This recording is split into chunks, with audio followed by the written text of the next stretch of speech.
high frequent, jadi yang banyak, dan high cost, ya. Jadi itu kan. Nah, kalau ini high risk itu kan, kalau satu standing itu akibatnya panjang, ya. Jadi itu mesti penanganannya juga mesti cepat, walaupun tentu cepat tidak akan merubah dalam waktu cepat, tetapi akibat yang paling dekat yang bisa diakibatkan itu yang kita mesti cegah, ya. Nah, ini sudah terjadi, berarti kita lihat bahwa ada eksekusinya. Nah, ini yang penting, karena banyak orang juga kita tahu masalah, kita tahu semua itu, tapi nggak ada eksekusinya, atau eksekusinya misalnya tidak tepat.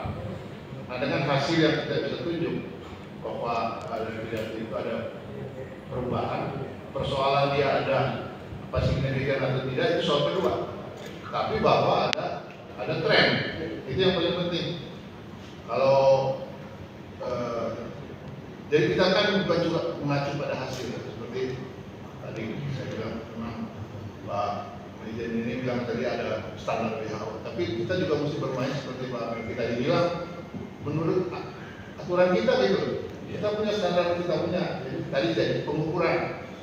Bukan saya tidak setuju dengan WHO, tapi sebagai pengamat saya bilang kadang-kadang Indonesia kita mesti percaya diri kita sendiri, dan itu kita juga tunjukkan gitu, bahwa angka kita dan value kita, kemudian cut off kita yang mana, ya. Yang penting untuk saya sebenarnya saya mengamati bahwa pada setiap masalah yang ada itu ada satu tren, dan tren itu tentu ke arah yang baik.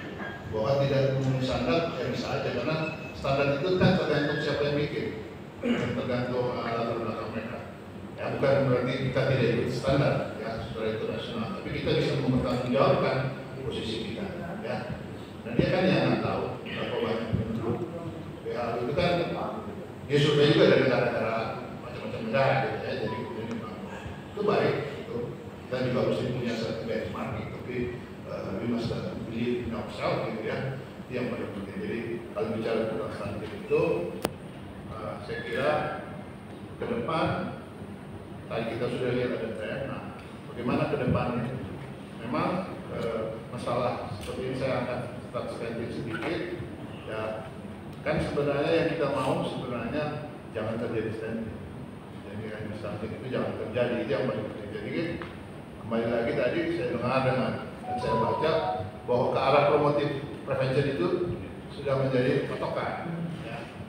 Malah dulu kan kita lihat ada ide kira waktu itu jangan jadi rumah sakit tapi rumah juga orang sehat, gitu ya. Jadi tapi nanti dokter bilang, oh, kalau gitu dokter untuk apa? Memang dokter juga diciptakan bukan untuk ngobatin orang, tapi mempertahankan supaya orang tetap sehat.